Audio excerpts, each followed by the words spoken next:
يا موسى لن نؤمن لك حتى نرى الله جهرا فأخذتكم الصاعقة وأنتم تنظرون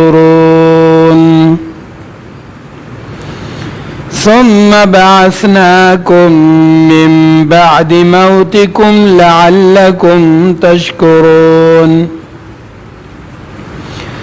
وظللنا عليكم الغمام وأنزلنا عليكم المن والسلوى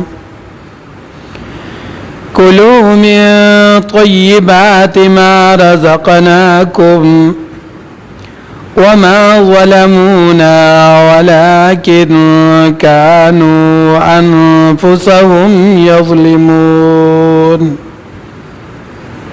صدق الله العظيم. د بني اسرائیلو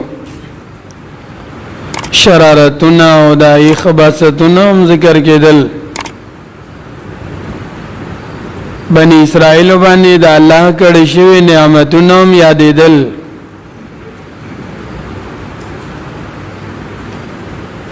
چې وایي کې